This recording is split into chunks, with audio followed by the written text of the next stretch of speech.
Welcome to New Creation Gospel Mission Daily Devotional, Friday, 29th May 2026. Hymn 359. He hideth my soul in the cleft of the rock. Topic: When you make room for God, the Shunammite's reward. Memory. Verse: And she said unto her husband, Behold now, I perceive that this is an holy man of God, which passeth by us continually. Let us make a little chamber, I pray thee, on the wall, and let us set for him there a bed, and a table, and a stool, and a candlestick. And it shall be, when he cometh to us, that he shall turn in thither. 2 Kings 4:9-10. Bible reading, 2 Kings 4:8-17. And it fell on a day that Elisha passed to Shunem, where was a great woman, and she constrained him to eat bread. And so it was, that as oft as he passed by, he turned in thither to eat bread. And she said unto her husband, Behold now, I perceive that this is an holy man of God, which passeth by us continually. Let us make a little chamber, I pray thee, on the wall, and let us set for him there a bed, and a table, and a stool, and a candlestick. And it shall be, when he cometh to us, that he shall turn in thither. And it fell on a day that he came thither, and he turned into the chamber, and lay there. And he said to Gehazi his servant, Call this Shunammite. And when he had called her, she stood before him.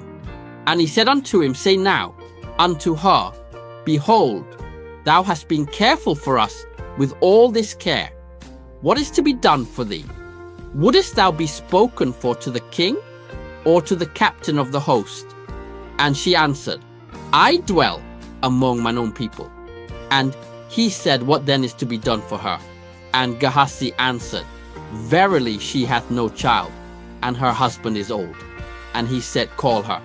And when he had called her, she stood in the door. And he said, About the season, according to the time of life, thou shalt embrace a son. And she said, Nay, my lord, thou man of God, do not lie unto thine handmaid.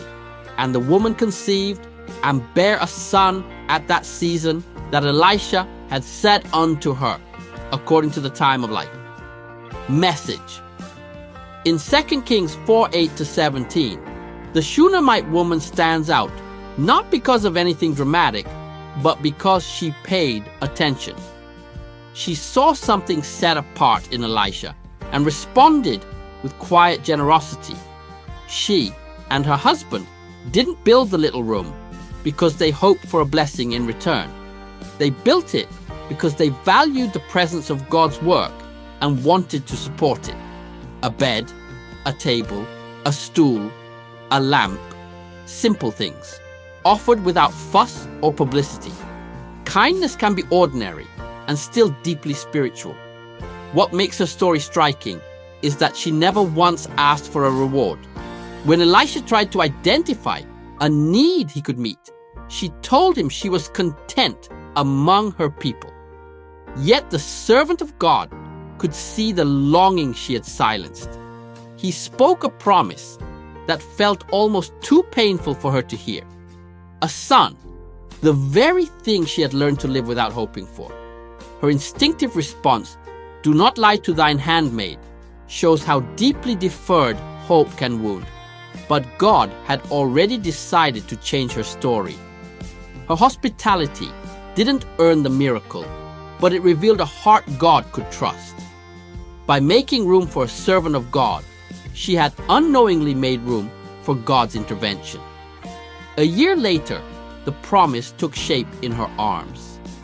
Her life teaches us that the simple act of opening our hearts, our homes, or our resources to support God's work never fades unnoticed. Sometimes, the space we create for others becomes the very space where God plants something new in us. Central truth. Acts of hospitality to God's people invite His favor and can lead to blessings only He can give. Prayer. Lord, teach me hospitality. Use my open hands and home to bless others, and I'll trust you with the results. Bible in 1 year.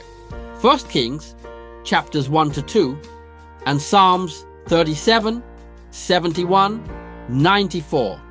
May the Lord bless his word.